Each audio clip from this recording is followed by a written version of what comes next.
Yes, good morning again.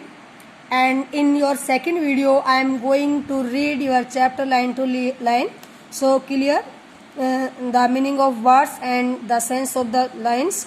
And whenever you need, you have to underline the main lines in which the questions arises for your exam. So listen the chapter beta. When I leave, Sophie said, coming home from school. When I leave यानी कि जब मैं जब वो school को छोड़ती थी, school से आती थी, मैं जब स्कूल को छोड़ दूंगी या जब मेरे स्कूल का टाइम ऑफ हो जाएगा उस टाइम सोफी बताती है कमिंग होम फ्रॉम स्कूल, जो स्कूल से घर आ रही होती है, I am going to have a boutique. Boutique means कि वो क्या करेगी, सी विल ओपन बुटीक, कि वो एक बुटीक ओपन करेगी स्कूल ओवर होने के बाद. School over means school of होने के बाद, स्कूल का टाइम कंप्लीट होने के बाद.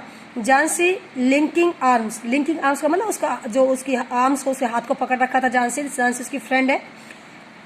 जानसी linking arms with her along the street looked doubtful. Jansie जो उसने उसका हाथ पकड़ रखा था और वो गली में आते हुए सोफी पर डाउटफुली उस पर देखती है, क्योंकि यहाँ पर जानसी वो एक रियलिस्टिक गर्ल है और सोफी है वो एक इमेजिनरी गर्ल है, और जानसी हमेशा उसको पुल बैक करती रहती है कि वो सपना ना देखे. Takes money Soph something like that. Soph यहाँ पर सोफी को बोला गया, तो जानसी उसको डिमोरलाइज करती है, उसको कहती है कि बुटीक ओपन करने में बहुत सारे पैसे लगते हैं, ठीक है, something like that. I shall find it का मतलब मैं पैसे कमा लूंगी, मैं पैसे इकट्ठे कर लूंगी. सोफी सेड, सोफी ने कहा. Steering far down the street. Steering far means गली में दूर तक देखते हुए इस बात को बोलती है. Take you a long time to save that much. फिर वो बोलती कि तुम्हें इतने पैसे इकट्ठे करने में बहुत सारा टाइम लग जाएगा. We shall be a manager then. तो फिर बोलते ठीक है, हम फिर मैनेजर बन जाऊंगी मैं. यस ऑफ कोर्स निसंदेह.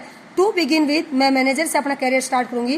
Till I have got enough, और जब तक मेरे पास पर्याप्त पैसे नहीं हो जाएंगे. बट एनीवे, लेकिन कुछ भी है. I know just how it is all going to look. यानी कि मुझे पता है कि जो मेरा बुटीक है, मेरा जो सपना वो कैसे दिखने जा रहा है, कैसे मैं अपने सपने को सक्सेस करने जा रही हूँ, मुझे पता है. They would not make you manager straight off Soph. फिर जानसी बोलती कि सॉफ वो तुम्हें एकदम सीधे मैनेजर नहीं बनाएंगे. I shall be like Mary Quant. Mary Quant तो एक मैनेजर थी, ठीक है. तो I shall be like Mary Quant. Sophie से, सोफी ने कहा हाँ मैं मैरी क्वेंट की तरह मैनेजर बनूंगी. I shall be a natural, मैं बिल्कुल नेचुरली एक मैनेजर बनूंगी. They shall see it from the start, और वे इस क्वालिटी को मेरे अंदर स्टार्टिंग से देखेंगे. I shall have the most amazing soft this city is ever seen. और उसके बाद मैं पैसे इकट्ठे करूंगी, और पैसे इकट्ठे करने के बाद मैं क्या ओपन करूंगी, एक बुटीक ओपन करूंगी जो शहर की सबसे सुंदर दिखने वाली, अमेजिंग मीन सुंदर दिखने वाली, हैरान कर देने वाली मेरी बुटीक होगी, मेरी शॉप होगी. जानसी नोविंग देवर बोथ ईयर मार्क का मीनिंग होता है एग्री होना बेटा. जानसी नोविंग जानसी ने ये बात जानते हुए कि they were both earmarked for the biscuit factory, कि उन दोनों की सहमति हुई थी स्कूल में कि वे दोनों कहाँ काम करेंगे, बिस्किट फैक्ट्री में काम करेंगी. बिकेम मेलनचोली, अब वो एकदम सैड हो जाती है. सी विश्ड सोफी वुड नॉट से दिस थिंग, और वो आशा करती कि सोफी इस टाइप की बातें ना करे, इस टाइप की चीजों का जिक्र ना करे. When they reached Sophie's street, जानसी said, और जब वह सोफी के घर की गली में एंट्री करती है तो जानसी उसे कहती है it is only a few months away now, यानी कि हमारे स्कूल टाइम में सिर्फ थोड़े टाइम बचा है स्कूल छोड़ने में. So you really should be sensible कि आपको मतलब रियलिटी में विश्वास करना चाहिए, आपको थोड़ा सा समझना चाहिए, अंडरस्टैंडिंग होना चाहिए. तो इस प्रकार जानसी सोफी को समझाती है जब उसके घर के पास आ जाती है. They don't pay well for soft work, कि वो सॉफ्ट वर्क से उनको अच्छा पे नहीं मिलता है. You know that your dad would never allow it, और तुम्हें पता है कि तुम्हारा डैड इस काम के लिए कभी अलाउ नहीं करेगा. और एन एक्ट्रेस, फिर वो बोलती ठीक है मैं एक एक्ट्रेस बन जाऊंगी. Now there is real money in that, कि एक्ट्रेस के वर्क में एक रियल मनी है, इट मीन्स काफी पैसे कमा सकते हैं. Yes and I could may be have the boutique on the side, और साइड में बुटीक भी ओपन कर सकती, इट मीन्स साइड पार्ट में मैं दूसरा काम बुटीक का कर सकती हूँ. Actresses don't work full time, क्योंकि जो एक्ट्रेसेस होते हैं वो फुल टाइम वर्क नहीं करती है. डू दे, क्या वो ऐसा करते हैं, एनीवे कुछ भी है. दैट और ए फैशन डिजाइनर, इतना नहीं तो फिर मैं फैशन डिजाइनर बन जाऊंगी. यू नो तुम जानते हो, समथिंग ए बिट सोफिस्टिकेटेड, यानी कि फैशन डिजाइनर का जो काम है काफी सोफिस्टिक, मतलब एक सम्मान वाला वर्क है, अच्छा वर्क है. And she turn in through the open street, इस प्रकार वो ओपन मतलब एक बड़ी से जो चौड़ी सी गली है उसके थ्रू होते हुए निकल जाती वहां से. sorry, and she turned in through the open street door, leaving Jhansi standing in the rain. यानी कि झांसी को बारिश में खड़ा हुआ छोड़कर वो जो गली के अंदर जो ओपन दरवाजा था उसके अंदर वो एंट्री कर जाती है, उसके अंदर उसकी तरफ वो टर्न हो जाती है, घूम जाती है. If ever I come into money I shall buy a boutique. और वो क्या कहती हुई एंट्री करती है, अगर मेरे पास पैसे होंगे तो मैं एक बुटीक ओपन करूंगी. उफ. If you ever come into money, if you ever come into money, you shall buy us a blessed decent house to live in.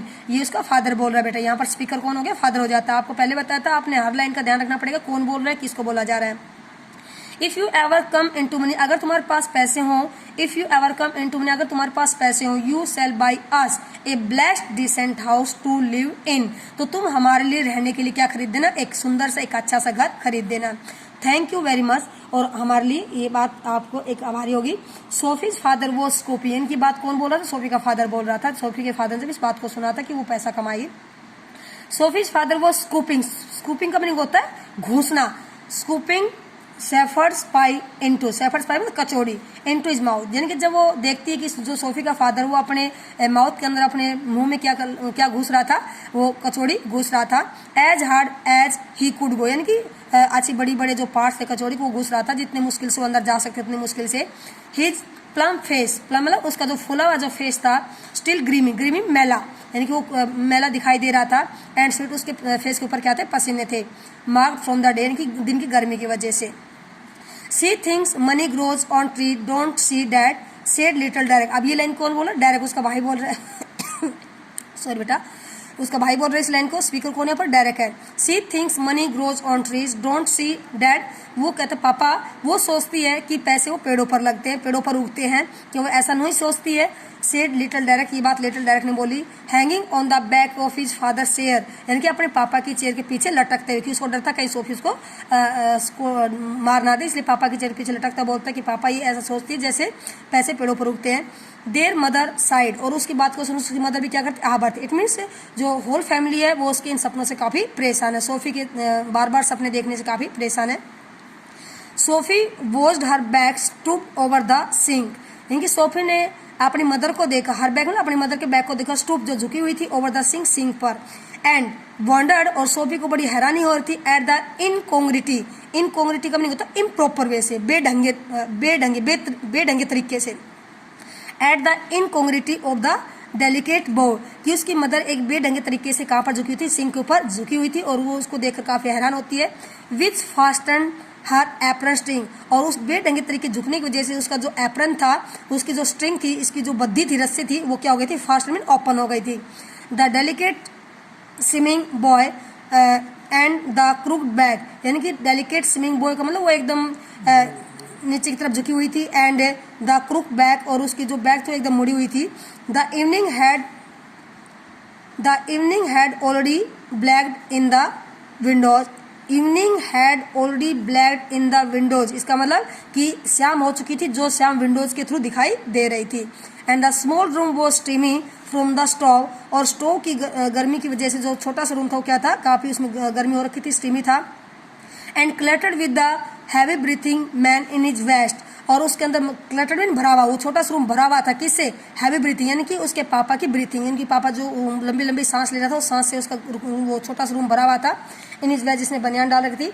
At the table, table पर जो बैठा हुआ था. And the dirty washing piled, dirty washing mean यानी कि जो मैले जो कपड़े थे वो पाइल्ड में ढेर, जो ढेर पड़ा हुआ था. इन द कॉर्नर, कॉर्नर में. सोफी फेल्ट ए टाइटनिंग इन हर थ्रोट, और सोफी ने अपने गले में क्या महसूस किया, टाइटनिंग, खराश महसूस की. She went to look for her brother's job, और इस प्रकार वो वहाँ अपने रूम से होती हुई कहाँ चले जाते हैं, अपने भाई के रूम में चले जाती है. यस बेटा, जैसे आपको मैंने चार्ट में बताया था, ये उसके रूम का सीन है, उसके बाद जो सीन स्टार्ट हो रहा है वो उसके भाई का सीन स्टार्ट हो रहा है. Yes sir, now I stop this video. Thank you, and I will discuss the chapter in next video.